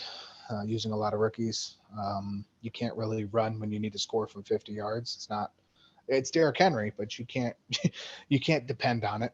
Mm. So at the end of the day, Dable went for a 2-point conversion on the touchdown and converts, and the Giants pull off what I think is a fairly sizable upset. And we're going to talk more about the Giants later, but all in all, disappointing for the Titans, disappointing for the AFC South. They don't have no wins. no wins between. We just talked about 3 of the 4 teams. They're Yeah. all winless, all 4 of them. And anything else you want to add before we go to break? I mean, I'm still not impressed with Jones, but very efficient. Obviously the interception not great and a fumble not ideal, but only 188 yards. But to that end, they were very reliant on Saquon, who was phenomenal, and I think this is awesome for them. Hopefully I don't see why he wouldn't continue to have a season or to have this output this season. Going back to Sterling Shepard, he had 2 receptions, 4 targets, so basically 35 yards per target with the 1 touchdown. So that's pretty crazy. Galladay caught both of his targets for 22 yards. Galladay, I don't know what's going on. Whatever. I'm done with him. we're gonna talk about Kenny Galladay and another Giant when we get to our new segment. Right. Yeah, which we're going to debut with our name game. It'll be kind of like intertwined. So we'll talk about them because I think I'm not far away from where you are. But Yeah. But it was cool to see the usage of Phillips. And he was part of the return game. So Mhm. that in itself, 9 targets and yardage in the return game. If he can pull out a touchdown every once in a while just from the return, that's pretty. That could be useful. On the same token, I'll bring it up to Richie James, who started his career much in the same spot in San Francisco, was returning punts and kicks. Mm-hmm. Slowly worked his way into the receiving corps. So, and on the other side of the ball, Richie James had several catches. I think he was close to leading or did lead in targets. Behind So, Saquon, yeah, he had 6. yeah, Saquon had 7 targets for receiving. there you go. All right, so we're going to take another quick break, hit the water cooler. We got 2 more games to go through, and then we're going to go through our host for host. We got to burn and burn and burn because then we're going to preview the Thursday night football game of the Chiefs versus the Chargers. We're going to play 4 downs. We're going to get into the name game. And we only got a little bit of time to do it. Only got 35 minutes. We going to be able to do it, Taylor? Let's crank it out. Let's crank it. All right, we'll see you on the other side of the break. Thanks for sticking around. This is Fantasy Flyer.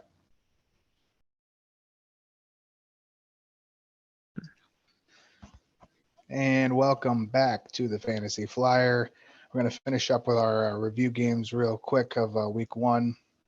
We'll pick up with the Vikings and the Packers here. Took off one of the 425 slots. And, well, I think I said the Vikings weren't going to let up, and they did not. Nope.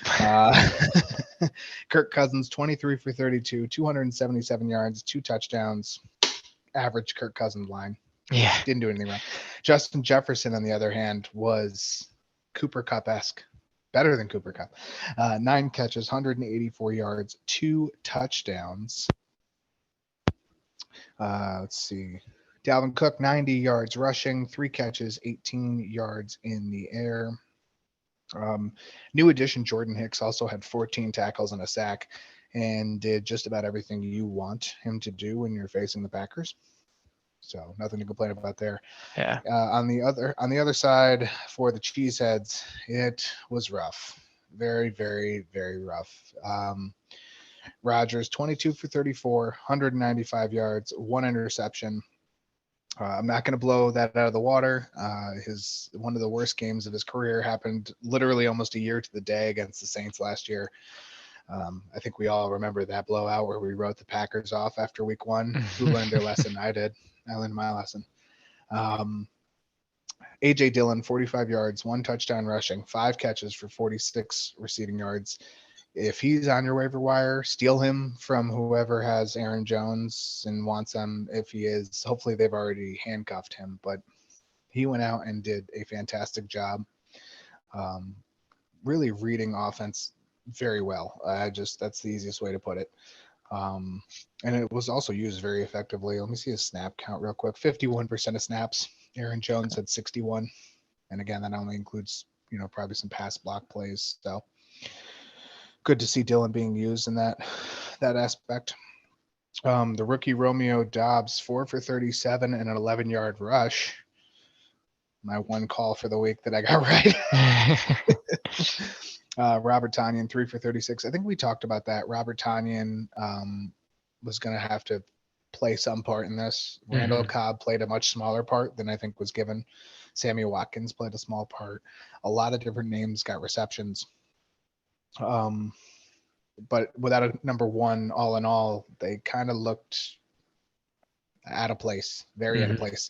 Rodgers looked uncomfortable.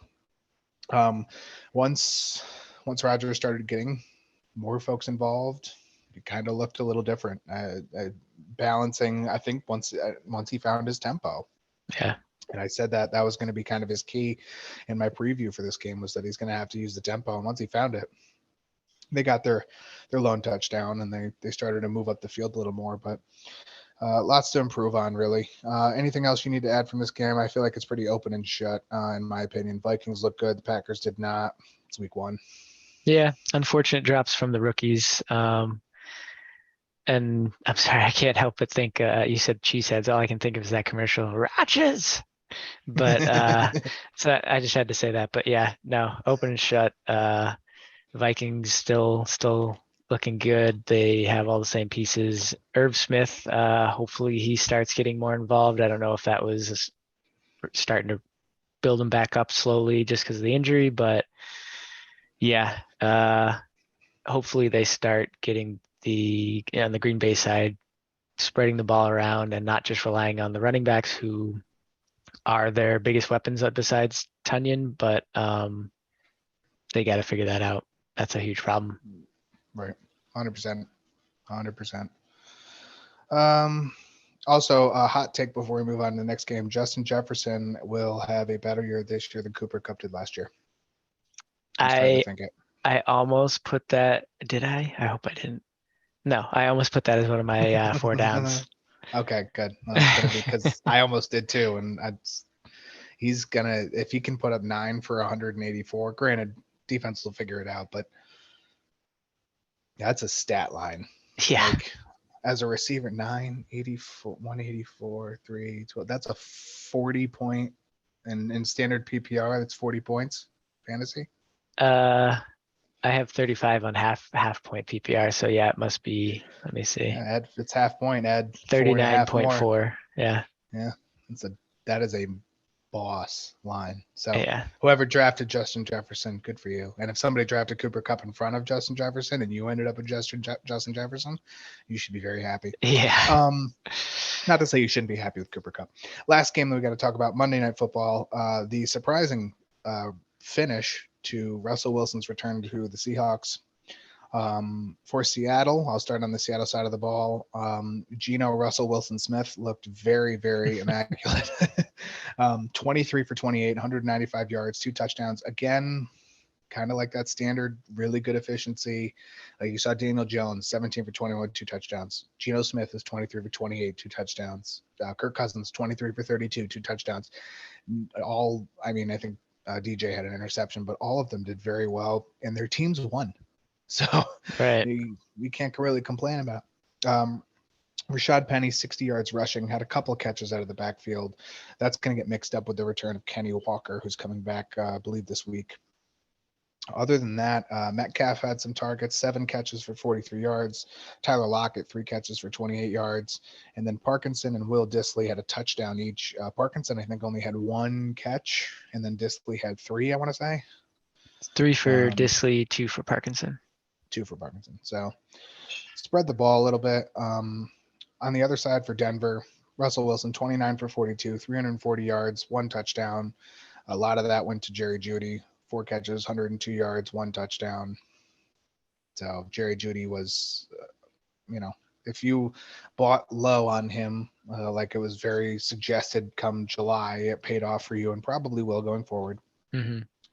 The big difference for fantasy here, I think, is that Melvin Gordon and Javonte Williams have kind of found their own lanes to be in.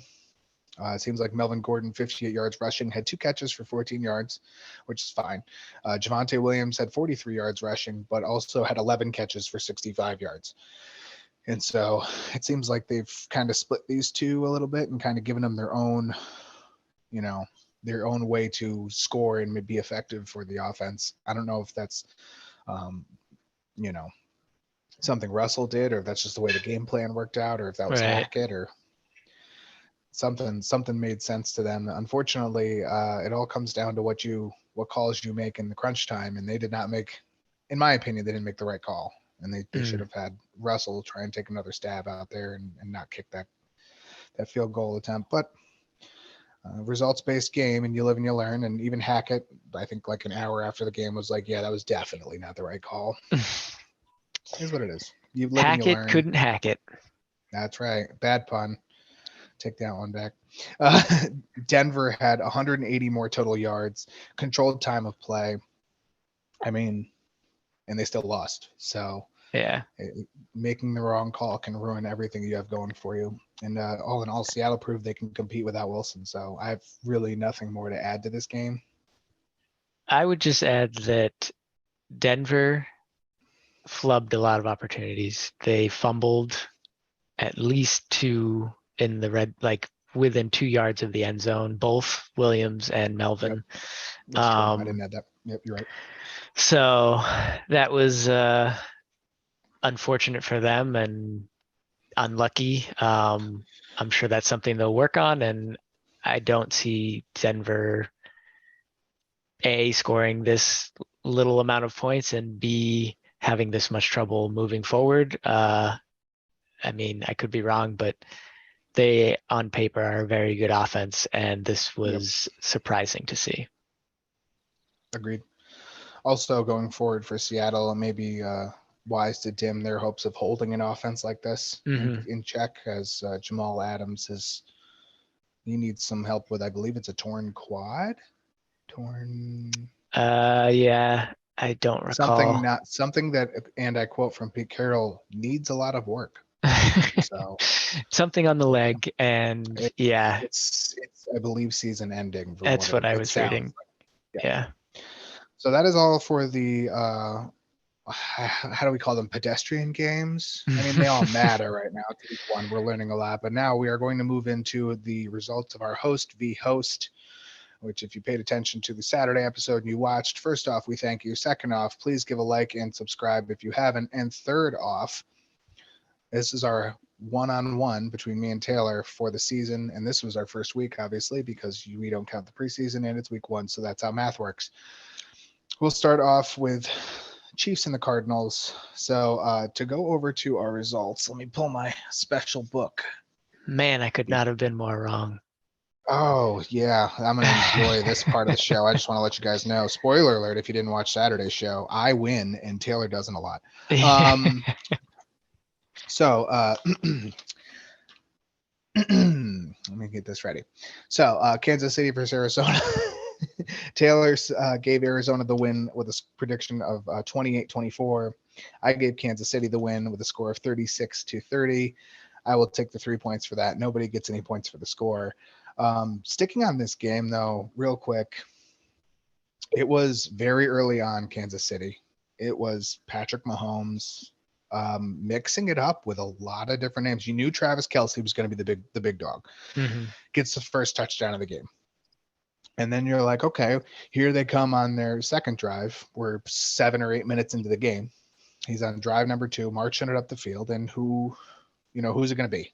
Because you got Marcus Valdez-Scantling, who is getting some targets. Juju Smith-Schuster, who had the second amount of targets, I believe, to Kelce. Ends up being, I believe, Clyde Edwards-Helaire with his first of 2 in the year. Had a very and it just seemed like Mahomes went out of his way to prove that it doesn't matter who I'm throwing to. I'm going to throw it to him, and it's going to get there. And he was a QB2 on the week, which is perfectly fine because he scored 41 fantasy points or 38 or something, the high 30s in fantasy points. 34 and a half. Sure, that's what I said. But he just did everything that he needed to do, not only to win the game, but to, I guess, appease the lineup of bodies that he can throw to.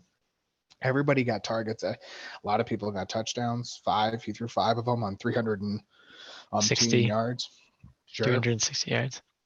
I stopped counting because it just looked like Arizona was just they weren't up for it very early on.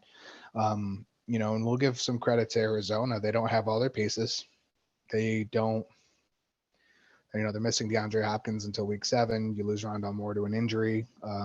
Zach Ertz, I think, only played half the snaps or roughly, so you didn't really have an experienced tight end out there that could even attempt to mirror what Travis Kelce can give you on the other side of the ball. But KC had this game in hand very early on. What do you have to add? Yeah. Mahomes is awesome. Okay, well, moving along. Yeah. I mean, I knew he was awesome, but I did not give him enough credit that he would be able to do what he did with so many new pieces and without Travis Kelce or Tyreek Hill. Wow. Yeah. And yeah, I mean, Juju, everybody was a part of it. Mecole Hardman, Juju, MVS, Sky Moore even got 3 targets, 30 yards, 2 receptions. Isaiah Pacheco. I want to bring that up because it's important to note that Isaiah Pacheco he was more effective on 16 snaps rushing the ball than Clyde Edwards-Helaire and Jerick McKinnon were on 27 each. So going forward, keep an eye. Mm-hmm. This is somebody who's probably on most waiver wires. I would imagine he's less than 10% owned, even in deeper leagues. He was up until he put on that performance. I think all Clyde Edwards-Helaire owners are now going, I might want to pick up this guy because you do a quick Google search and what his last 6 weeks have been about. Yeah. I don't recall if I picked him up late in a draft and then ended up dropping him because I saw somebody else, and I'm now kind of regretting that. In our 53 man? No. In another league, 10 or 12 team league. I don't remember which one, but we'll see if I can snag him back. Shame.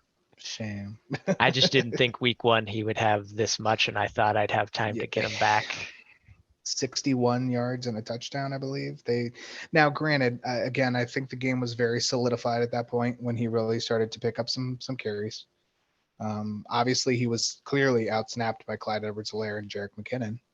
But I think going forward, you have to look at the fact this could be very much a 3-headed monster at the running back. You could see somewhere in the range of 20 snaps apiece between the 3 of them because why not? It doesn't hurt. Yeah. He only had, what I have here is 26 yards rushing and 6 receiving, but that was only on 6 carries. So I think it was about 4.3 an attempt. So let me see if I was looking. I could have been completely, which again, still, it's for him to make that step in his first game. Mm-hmm. No, I got Kansas City rushing. Pacheco, 12 carries, 62 yards, 1 touchdown. Huh. ESPN. Oh yeah, that's strange. I see. So on Sleeper they have that, and then I click on him, and it actually has different stats. So what the heck, Sleeper? Perfect. Technology, so yes, right? 12 attempts and 62 yards with the touchdown. Yeah, and his average didn't fall away from Clyde Edwards or McKinnon, so I big flyer there. But I'll reserve on Arizona for now because again they have pieces. They just need them to stay healthy. Greg Dortch 7 for 63. Marquise Brown 4 for 43 with a touchdown. AJ Green 2 for 13. Disappointing. Somebody has a little bit of rapport there, but it doesn't matter. Holy fumbles. 3 fumbles and 4 of them recovered. So they recovered somebody on the other side. Wow. Interesting first week for that. Kansas City looks stout. I mean, I would put Kansas City there with the Chargers, which is interesting. We'll talk about that in a little bit. Yeah. Because they're going to play on Thursday. Spoiler alert. Real quick, disregard a lot of my targets and stuff I was reading, user error. I had the projections up for week 2 instead of stats because I reset something. Anyways, I mean, you couldn't be far off. They all made sense, so you couldn't be that far off. yeah. To game 2, Chargers and Raiders. Chargers end up winning this one 24-19, which we both had the Chargers winning as our host first host. That's good. Neither one of us got the score. We were off by quite a bit. Offense lacked, I think, a little bit in this game. So we each get 3 points for that, for getting the winner, which is nice. I'm on the board. Yeah, that's right. losing. You got the Dallas Cowboys score +3. Losing Keenan Allen is the big story from this game. We're going to talk about it a little bit when we get to the Thursday night matchup. But Mike Williams is a very good wide receiver. Now he's the only one that can be targeted. You have to make them throw to Jalen Guyton and Josh Palmer and Gerald DeAndre Everett. Carter. Yeah, who had a good game, admittedly. Very good game. But Mike Williams is probably still going to be the wide receiver 1, but losing Keenan Allen is huge because now you're going up against a Chiefs team that just put up 44 points and very easily could. I mean, you got to deal with Derwin James and you got to deal with some other secondary issues that don't make me super thrilled if I'm names like Juju Smith-Schuster or Marquez Valdez-Scantling, but you have to trust the quarterback that you're going to. And I think the Chargers, more or less, they trust Justin Herbert. He played very well. Let me pull up his stats real quick because I do not have them up for currently. 26 for 34, 279 yards, 3 touchdowns. The important thing to note here, and I do have this written down, Austin Eckler only took 50% of snaps. Yeah, only 14 attempts. Is that a concern for you as an owner of Austin Eckler, who was a top 5 running back in most drafts? Yeah. Didn't like the attempts and the receiving. Only 4 receptions, 4 targets, 36 yards on both sides rushing, and not total each. So 72 yards total. That was not great. And I mean, nobody else got high usage, but Brandon Bolden caught a touchdown. Josh Kelly had 4 attempts and a couple of receptions. So they spread it out a little bit more than you want to see. And you would think from how last year went. Brandon Bolden being an expatriate that McDaniels brought over. So I guess you could say that McDaniels obviously wants to carry over sort of his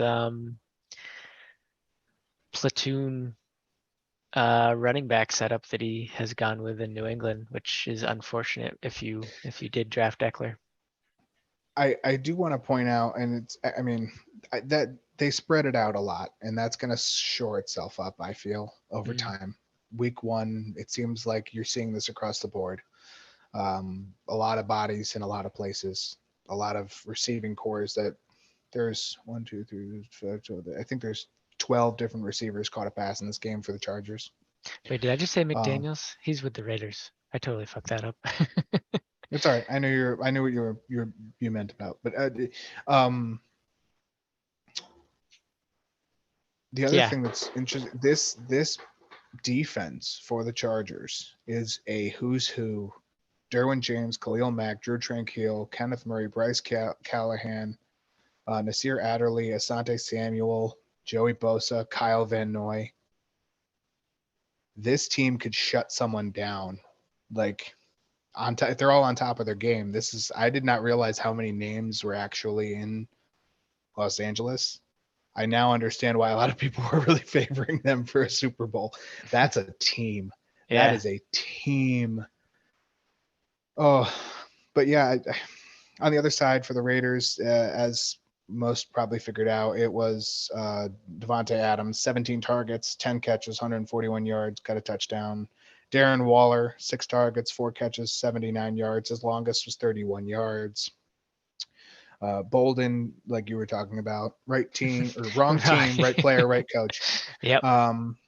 The sleeper here, the big sleep is Hunter Renfrow, 3 catches, 21 yards. Also had a fumble in there. He did recover it, but not amazing to see that for Hunter Renfrow owners. But that's kind of what I feel is going to be the story between Waller, Renfrow, and even Jacobs if he starts getting more pass catching. I feel like Jacobs is almost going to be non-existent in the pass game unless you need a check down, which he only had 1 catch for 16 yards. Probably that situation you needed him as a check down. But Renfrow, that's not who you're going to try and lock up as the defense. And they successfully did it to Devontae Adams for a little bit. So I don't understand really where that was going. They were down for a while. They couldn't get the offense going. They kind of made a little bit of a comeback, but the Chargers end up squeaking this one out. Any other thoughts from you on this one? No, I think you touched on a lot of it. I guess Renfrow and Waller had the same amount of targets. Waller obviously did more with them. So yeah, more yardage. It's more really yardage, he only had one more yeah. catch. One more, yeah. So. But definitely you want to see more out of Renfrow. Adams with 17 targets is ridiculous. It's almost like Derek Carr called Aaron Rodgers and was like, "Can you really throw it to him that much?" Yeah, you can. Yeah, right. He creates so much space, and when he doesn't, he gets up above you. So, on to our final game: Tampa Bay versus Dallas. I set myself up for a win-win, so I was taking on this one. You went Dallas 27-23. I went Tampa Bay 29-23. Dallas had some injuries, and even before the injuries, Dallas had some playing a different sport other than football because it didn't look like they were doing much of anything. CeeDee Lamb had like 2 catches the whole game. They sat Jalen Tolbert. They put Noah Brown as the 2. I mean, you're throwing Dennis Houston, who was, I don't know, signed from the local Gold's Gym, played great. I don't know, like. Anyway, Tampa Bay ends up getting this one because once you watch the first quarter and maybe 20 minutes of the game, you kind of knew it was over. But overall, I'll take the win, but not how you wanted to start. Cowboys lose Dak just for several weeks, up in the air, kind of how much. Cooper Rush will take over. Not thrilled about that. No. CeeDee Lamb stocks have to tank. Dalton Schultz stocks tank for the next few weeks. I can imagine some people who drafted CeeDee Lamb thinking he was this wide receiver 7, 8, 10 capable. You got to be lucky if he gets wide receiver 12 now in the year, probably. Yeah. Because you're just not going to be looking the same. On the other side, Chris Godwin tweaked a hamstring. Like we talked about at the beginning of the show, probably going to be missing him for at least this week. Mike Evans went on and had a great game without him, had a touchdown, several catches. Julio Jones, I think, was a surprise factor out of the wide receiver core. Really looked 27 again. Didn't get up from. I think I was talking to someone else in the league, and he had a great throw from Tom Brady and just as good of a catch by Julio. And it was like, wow, he went down hard. He'll get right back up though, and he did not. No, and the look on his face was like, oh God, that hurt. Yeah, like I'm gonna lose I lost my breath and I'm not 27 anymore. And yeah, but he played very well. Leonard Fournette did very solid in the backfield. All in all, Tampa Bay didn't look good, but they looked very good enough. Yeah, we talked about this in the pre-show. Both offensive lines were not helping out their quarterbacks. Tom obviously was able to do a lot more with it. Like CeeDee had 11 targets and 2 receptions, which is ridiculous. And whether that was the line, CeeDee, Dak, I don't really know. But anyways, Tampa Bay, I feel like the first 4 drives got within like 30 yards. So like one was 10 yards from the end zone, one was 21 yards. Like they got down, they drove down the field and they just could not capitalize. There was so many field goals in this game. It's a very good sign for the Cowboys that they could do that. Micah Parsons had 2 sacks, was very effective. DeMarcus Lawrence was there. I mean, helping out a lot. Even some of the returning backs. What's his name? Bunhana. Sounds like I say banana. I don't know how to say his. I don't know how to pronounce his last name, but he actually did very well. And I think it's only his second season. Quentin Bunhan and Bananas. I don't know. Bananas. Did really well though. I mean, it's good to see a defense stop a high-powered offense like that, because that was when they were making those stops. Godwin was on the field. So Mhm. Godwin was getting pressured. The offensive line, like you said, is absolutely terrible for Tampa Bay, but all in all, that's a good sign for Dallas. But now they need to get healthy and stay healthy. The one plus side is if the Cowboys can manage to squeak one of these wins in the next 3 to 4 weeks, or God forbid two wins with Cooper Rush. He If did they're able win to, last year. well, that was the Vikings, and the Vikings give up 7,000 yards to wide receivers as they did. Cedric Wilson had like a 72-yard touchdown in that game. Where's Cedric Wilson now? He's like the 19th string in Miami. So, Yeah. which he doesn't deserve, by the way. Very good receiver, but if they can squeak that out, one or two of those wins, Gallup comes back, and then you have Dak right on his heels. You never know. I'm not. It's week one. You know you're going to miss Dak for the next couple weeks. You know you're missing Gallup for a couple weeks. You know you're missing Washington up until then. Right. It could all come full circle if they can squeak a win. Now the key word is if, and I'm not going to play the if game, but Tampa Bay playing the Saints this week. Dallas plays the Bengals, and not a lot of hope for Dallas, unfortunately, this week. But we'll save Yeah. that for our next host for host. Your final thoughts on our host rehost before we hit our Thursday night preview very quickly. I mean, worst case scenario, Dak doesn't come back to, well, that's not worst. Worst case scenario, they lose all 4 games without Dak. Hopefully he comes back in week 4. There's still a chance. Hopefully Tolbert's back. They have the weapons. I don't see why they couldn't right the ship, but this was not promising to see at least week 1. So we'll see what Right. happens. All right, on to our Thursday night preview. Kansas City versus the Chargers. Kansas City 4.5-point favorites, over under at 54. It's Mahomes versus Herbert. There's no Keenan Allen like we talked about. I want to say that Kansas City has this locked up, but I just went through the Chargers defense and I have no idea where to go with this. So it's interesting to see how Kansas City is going to play Derwin James and Khalil Mack and Drew Tranquill and Asante Samuel and onwards and onwards and onwards and everything that you want to say about this defense. But I still kind of see Kansas City squeaking this one out. I know they're favored by 4.5 points, and I don't even know if they will win by that much. Without Keenan Allen, I mean, Herbert is a phenomenal QB. Mike Williams, great wide receiver. Austin Eckler, great 3-down back, can catch the ball. Maybe I am not giving them enough credit, but maybe I'm overcompensating for what I did last week in host v host with Kansas City, but I do see Kansas City not handedly winning this game, but I think they beat the spread of 4.5. And I think that Mahomes has shown that he is very capable, as we already knew, and I somehow forgot. Who has more yards, Mike Williams or Juju Smith-Schuster, in your opinion? I think I'm going to go with Williams, assuming Keenan Allen is out. I think we saw that Mahomes is going to spread the ball around. And I mean, it says Mahomes is questionable, but it also says that he's going to play. And then it also says Juju is questionable. It's probably just them. Oh, this is his shoulder. I was going to say giving him a little bit of rest due to his knee. That's something to monitor, but That's different. Okay, that's new. yeah, I would go Mike Williams. Okay. Yeah, I don't have.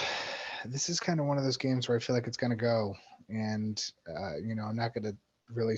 Normally, it's been a little bit more time on this, but it's the last quarter, and I'd say actually the last like 20 minutes of that game between Kansas City and Arizona was Mahomes throwing to I want to see how many people I can throw the ball to and where I can throw it, and to test the offensive line. And Pacheco's in here now, so that's great. Oh, hey, Sky Moore here. Let me lob this one up. Oh, hey, I caught that one for 30 yards. That's cool. Maybe I can do that later when I need it or something like that. So Right. and then Basically Arizona. testing his new toys. Right. And that's not far up. And then Trent McSorley pitching for Arizona. So, and then the Chargers played a rather what seemed to be an easy Raiders team, and then the Raiders kind of came back and made it interesting, and that was without Keenan Allen at that point. So I think Kansas City has more, or Los Angeles has more scoring in them than this gives. I am heavily considering looking at Jalen Guyton. I know that Josh Palmer immediately becomes a 2 with no Allen there, and obviously Mike Williams is the 1.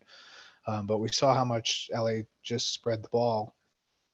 I feel like Guyton will end up with 5 or 6 targets, and he catches 3 of them and takes 40 yards and probably ends up in the end zone. That's my feeling on it. So yeah, if I recall, Guyton's a pretty big guy, but at least from the usage in week 1, Palmer and DeAndre Carter each had 4 targets. Guyton only had 1, didn't catch it.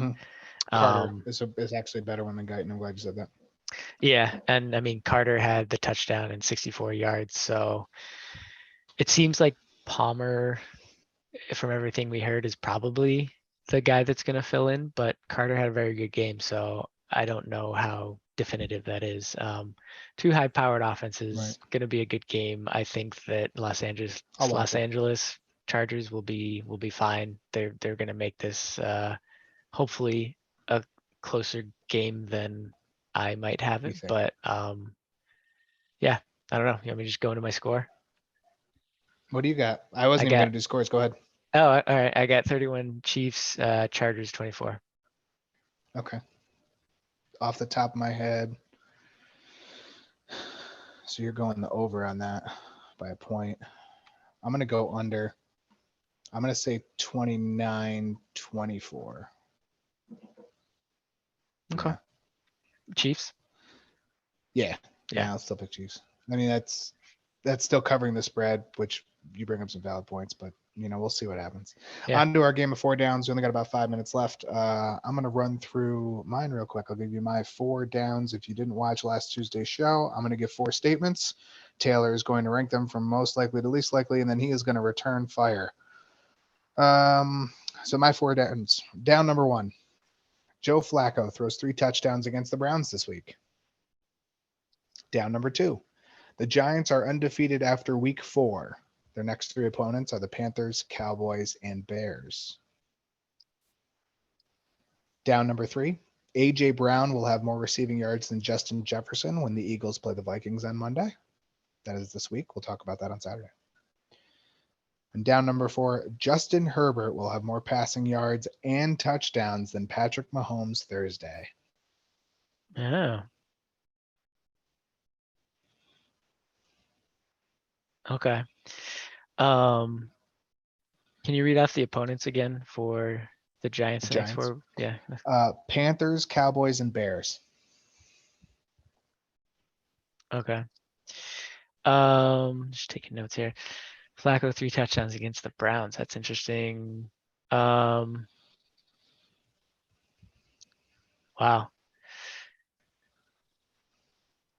I'm gonna go most likely A.J. Brown, more yards than Justin Jefferson against Minnesota. Okay. And then follow that by Giants undefeated through week 4. Followed by Herbert, more yards, and you said also more touchdowns than Mahomes? Yep. Interesting. I mean, yeah, I'll go that as number 3 because I don't see Flacco having 3 touchdowns. 3 touchdowns ever. Fair enough. Yeah. That's a good one. I like your rankings. I think I might actually swap 2 and 3, but I like where you went with that. A.J. Brown having more than Justin Jefferson is very plausible, especially after what just happened. Yeah. So I just, again, going back to not having much faith in Daniel Jones, that's why I went that. But Justin Jefferson, obviously very good receiver. All right, Your 4 here's downs, mine. sir.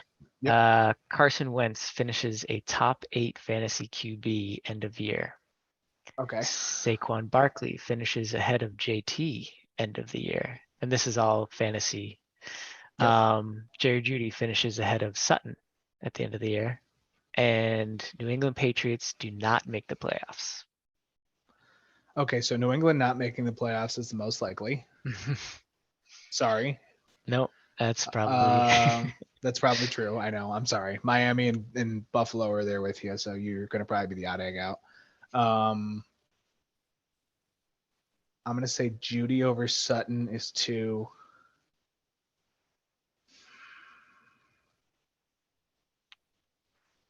Yeah, and then I'm going to put Saquon over JT 3 and Carson over Carson as the top 8, number 4, because I don't see him keeping it up. Now, if there's a couple other players that have bad years or get injured or whatnot, that might be wrong, but I don't think that's going to happen. So I think I can name 8 quarterbacks that should beat him.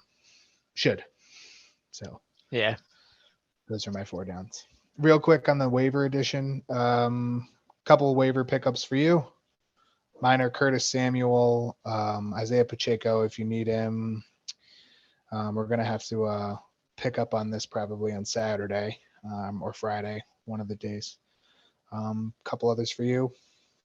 Yeah, I think the hardest position, probably running back. So Dontrell Hilliard, Jamal Williams, Jeff Wilson would be guys I'm going after.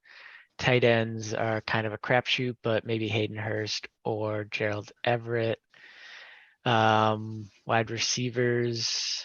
Yeah, I like Curtis Samuel, Landry if he's available, maybe DeAndre Carter. Duvernay, yeah. I forget there was one reservation I had with him, but yeah, Julio Jones if he's available. And then QBs, there's always flyers. I don't think we really need to call anybody. If Wentz is available, I'd take a snap. Sounds good to me. Listen, we're going to sign off as we hit the bottom of our countdown. My name has been Derek for the Fantasy Flyer. This is Taylor.